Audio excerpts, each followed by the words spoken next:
mwake mwiriwe bivaye naho muherereye ritangura tubaramutsa twinga tubaye ikaze kuri Aiga News ni kundi munsi n'ikindi kiganiro aho no munsi turi kumwe namwe kandi mu kiganiro Flex atuje tubasigurira uno munsi na cyane aho tubigisha na cyane kandi twongera tubabwira impano izi naziriya zigeze zitandukanye hirya nino kwisi ni kuri uno munsi amubibona turi kumwe n'umutumire mudasanzwe umenyereye hano kuri Aiga News ariko kandi mutumire aho aje kudusigurira anatwigishe inzira umuntu wocamwo kugira ushobore kwakira agakiza ndetse tugiye kuganira na byinshi bijanye n'agakiza ariko kandi nukuntu umuntu yashobora kubungabunga agakiza ariko tutirengagije itandukaniro riri hagati y'umuntu yakiriye agakiza n'umuntu atako arakira. Rero ni Aiga News sinovuga byinshi ataracuramutsa cyangwa twidondore reka mfate kano kanya ndamuha ikaze.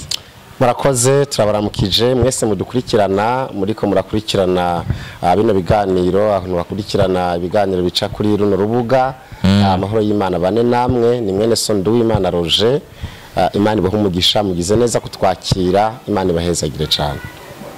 Ngize neza kutwakira Imana ibahezagire natwe tubashimire ko bamwitavye ubutumire bwacu uno munsi na cyane tuje kuvugana ku nzira umuntu yo camwo canke ibintu umuntu yokora kugira ashobore kwakira agakiza ariko tutaratangura neza ikiganiro nyezina umuntu ariko radokurikirana yumvise agakiza yumve yuko ari iki agakiza no kwizera umwami Yesu guhinduka kuva mu bidahesha Imana icubahiro kuva mu bidahimbara Imana kwegurira ubuzima bwawe Kristo kwegurira ubuzima bwawe Kristo muvuze ukomenga muvuze amavuga imigani n'izihe nzira inzira zo kwakira Kristo icambere no kuba waravyumvise hamukavyizera ko ntushobora kwizera ibintu utumvise kuvyumva navyo nibaza ko atari umutwaro munini kuko abantu benshi barumva ubutumwa bwiza bw'agakiza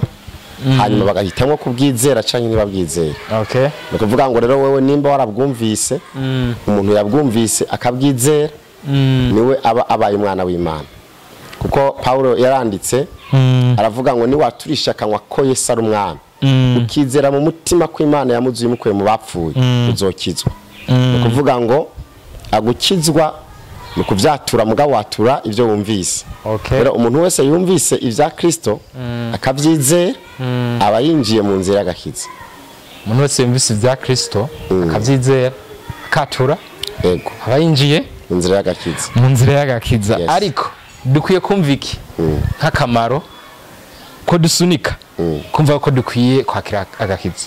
Icambere n'ubutumwa bwiza nta muntu n'umwe aza kuri Yesu gutyo gusa bawumvise ijambo ry'Imana waribwiwe na mwene so waribwiwe na pasteur waryumvise mu ishengero mu kibano ku radio kuri televiziyo no mu zindi nzira zose nk'emu yera avugana n'imitima y'abantu canke ushobora no hariho n'abatumirwa n'Imana Imana ikamwihamagarira yo nyene aryamye akagira nk'indoto zimuhamagarira kuza kuri Yesu zimwereka ko ibintu ariko arakora bidahimbara Imana yarakwiye gukora ibihimbara Imana hanyuma rero izo nzira zose n'izindi zitandukanye nk'emwe yarashaka gukoresha ariko igihambaye nukumva ko vy'ukuri hari impinduka yabaye muri wowe ko agakiza muri wowe kamaze gushika muri wowe.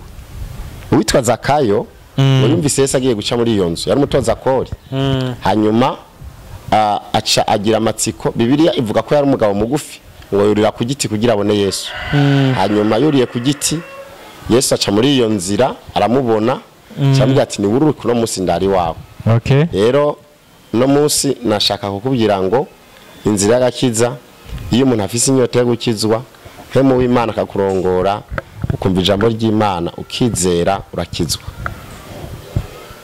kumva ijambo ry'Imana ukizera ugakizwa ariko hariho ikintu mwavuze yuko kugira mu shobore gushikira agakiza umuntu ashobore gushikira agakiza inzira nyamukuru ari Yesu Kristo muri make mudisigurira ngo Yesu Kristo ninde? Yesu Kristo n'umwana w'Imana kandi ni Imana avuye mu ijuru aza mu isi yambara umubiri w'abantu aciye mu mudamu yitwa Mariya hanyuma amaze kuza mu isi aza mu isi azanywe no kugira ngo agarukane ubucuti bwari hagati y'umuntu n'Imana bwari bwatakariye mu itongo rya Eden igihe Adamu na Eva bakora ivyo Imana yababujije mu kurya icyamwa. Kuvuga ngo Yesu kuva mu itanguriro ushika muri Maraki umuntu n'Imana hagumye hariho ikintu kituzuye. Yesu rero acaza aje kuzuza ubuntu n'ubwiza bw'Imana n'umwana w'umuntu.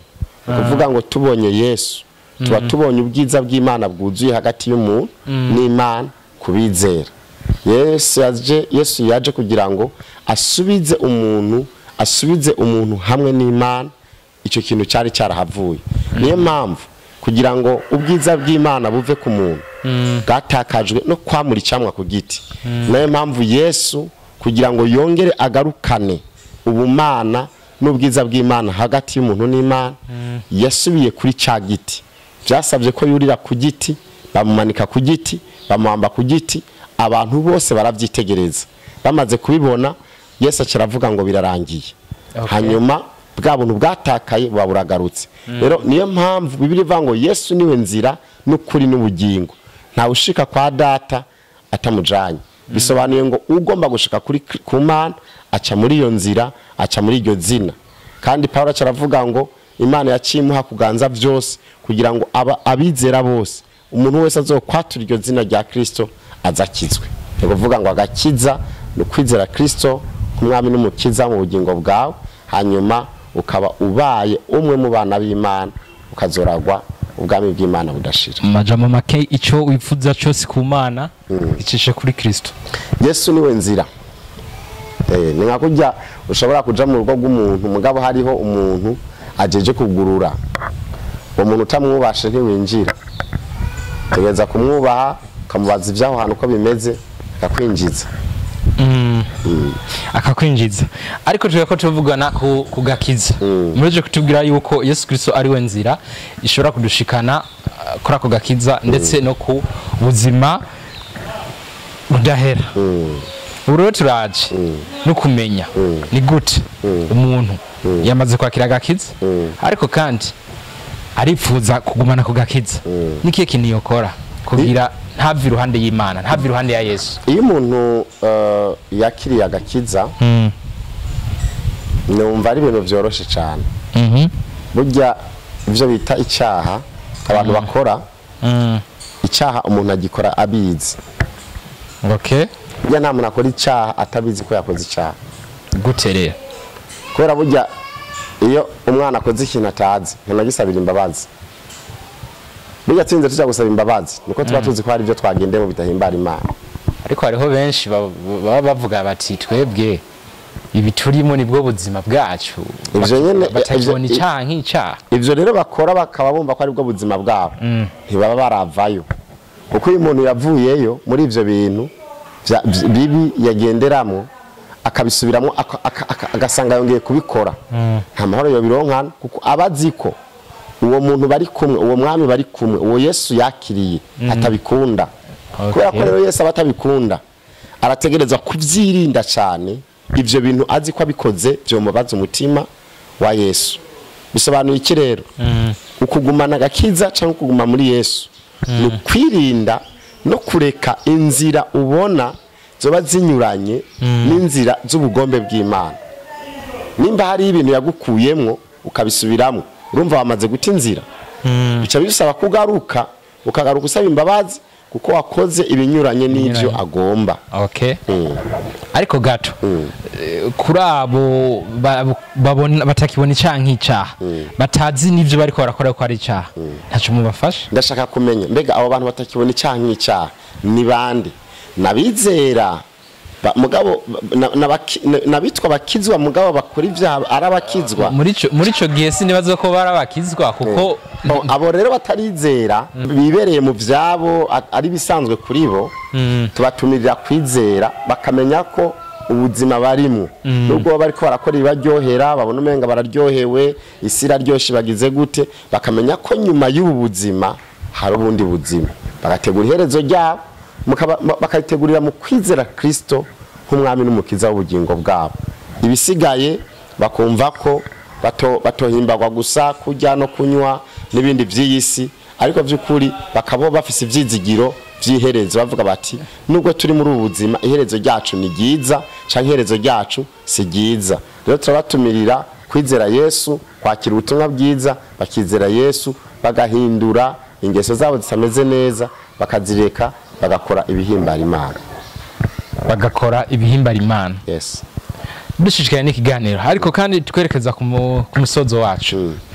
Ni mu gihe abatari bake dusanzwe tubayeho ubuzima bw'uko kenshi usanga ivyo dukora tubyiteze mu bandi bantu. Kuvuga nimba ari ukwizera mfise tuba twiteze yuko ti nzobikura hanaka canke nakazoza ankure muri ibibazo ndimo. Mbese muri ico gihe ko hariho abaca bifatanisha nuko n'ijambo ry'Imana rivuga ngo Imana ica mu bantu n'abatari bake bavuga uko, mbese ivyo mwe mu biha akayigaciro canke mu bishushanya. Bibiliya ivuga ngo aravumwe wizera umwana w'umuntu. Hanyuma kandi ariko nanone ntushobora kubona Imana utayiboneye mu muntu. Okay. Ni kuvuga impamvu Imana yavuze ngo haravumwe wizera umwana w'umuntu, mugabo kandi Imana ikirekanira mu bantu. Ndabisobanura. Okay. Imana irashaka ko uyizera nubwo ivyo ukeneye kuri yo izo bicisha mu bantu. Mugabo irashaka ngo ntugire bajya abantu ntubagire ibigirwamana nkaho batabonetse utobaho. Okay. Mu yandi majambo umuntu wese akwiye kumva ko agomba kwizera Imana, akitega Imana kwizo mutabara ivyo ayikeneye ko nubwo izo bicisha mu bantu. Mugabo bajya abantu bicishamo ntiyumve ko batabonetse atobaho ngo abagira ikigwamana. Imana bikeneye imitima yacu ko tuyishira ku Mana ivyo dukeneye muri ubu buzima. Petero niko yavuze ngo ivyo mukeneye bimenyeshwa Imana, yango ni Yakobo no ngo bimenyeshwa Imana mu gusenga no mu kwinginga bifatanije no gukenguruka. Bisobanuye ngo Imana niyo dukwiye guhanga amaso mu bibazo byacu byose, hanyuma tukayitega. Hanyuma ikintu cyose duhawe n'abantu twari dukeneye twagisengeye tukumva ko tutagihawe n'abantu kubera ari bo donc batugiriye imbabazi cyangwa bagize gute, abo tukumva ko ari Imana yishuye amasengesho yacu binyuza muri ba bantu, hanyuma bigahesha Imana icubahiro. Kubera ko nitwafata tukavuga ati jewe ndazi nakane bazongirira zena ntituzoba tugishimira Imana, tuzoba dushimira abantu gusa. Ni byiza ko dushimira abantu ivyo badufashije vyiza, batugiriye badufashije batugize gute, mugabo tuvuye kubashimira mbere yuko tujya kubashimira tugashimira Imana, twanava kubashimira tukavuga twati Imana naho mvuye kwa naka kumushimira ko yamfashije, ndabizi neza ko yabikoze kubera umutima wawe wamugiyemo. Donc nta Mana nta buzima. Naho ufise abantu bangana gute nta Mana nta buzima. Muri make gukorerwa ivyiza n'umuntu ugashimagizawe gusa ubusa n'ukumugiza Imana. Ubumugize ikigirwamana. Ubumweretse ko atabonetse utobaho, atari utobaho, ariko kandi siko bimeze. Umuntu none niyo mpamvu mu isi turavyagwa, abavyeyi batuvyaye bagapfa. Canke tukagira abagenzi beza badufasha mu buzima bagapfa. Canke badapfuye ugasanga rimwe uramuhamagaye ngo agufashe ikintu ugasanga nawe afise ibintu bimugoye birengeye bijya vy'iwawe, ugasanga nta gutabaye. Ico gihe bigaca bisaba ko Imana icisha mu wundi muntu utari witeze. Nuko rero inzira z'Imana zimeze, twizera Imana ariko kandi ntitwanka abantu, mugabo kandi abantu ntitubone ko ari bigirwamana, twumve ko bashobora kudufasha, mugabo kandi bitewe nuko Imana yagize umugambi wo kutugirira neza. Tubashimire cyane. Murakoze. Mukurangiza. Twariko tuvugana inzira umuntu yo camwe kugira umuntu ashobore gushika kugakiza. Nakaye kajambo mwotekerera badukurikanye na cyane nko kugira incamake y'ivyo twavuganye byose. Muri bikeno vuga byo twagiye tuganira canke muco nofasha kuba ariko baradukurikirana. Ashobora kuba amazi igihe ari mu gakiza, ngabo hari ibintu akigenderamwe bidahimbara Imana. Abantu bakubona winjira mu ishengero, bakubona bakuzi witwa umukizo, mugabo umutima wawe urabizi ko hari ibyo utaraheba. No gutumirira kuvavanura n'ingeso zidahimbara Imana, ukagenda uko Imana igomba, ukareka ibidahimbara Imana. Hanyuma batarakizwa abakibidibamiye mu vyabo, bakinezerezwa n'ivyaha vyabo, nagira nababwire ko icyaha kirasosa mu kanwa kikica mu nda. Icyaha nta nyungu yacu ihari. Ukuvuga ko ikintu cyose uzohabwa ugihawe n'icyaha uzumenye ko gifise kizoguteza imibabaro myinshi cyane. Nimuze twizere Kristo tumugire umwami n'umukiza w'ubugingo bwacu. Nta muntu numwe yizeye Yesu yabihombeyemwo. Yesu ntahombesha, ahubwo abamwizera bagira inyungu nyinshi cyane. Rero ndabatumira kwizera Yesu, abamwizeye ndabatera intege, intambara z'ubuzima nzibakure ku Mana, Imana ibaha umugisha kandi Imana ibagirire neza. Twizere Yesu Kristo kuko Yesu Kristo ari we nzira idushikana ku bugingo budahera. Na cyane cyane aho twako duvugana ku nzira umuntu yocamwe kugira ashobore gushikira agakiza. Yari Aiga News aho twari kumwe na Nduwimana Roger ari nawe yako aradufasha kunyigisha z'uno munsi. Na cyane cyane twongera tubashimira mwe mwadukurikiranya, ariko kandi nawe tumushimira kuko yaduhaye kano kanya kugira dushobore kuganira kuri zinzira umuntu yocamwe kugira ashobore gushikira agakiza.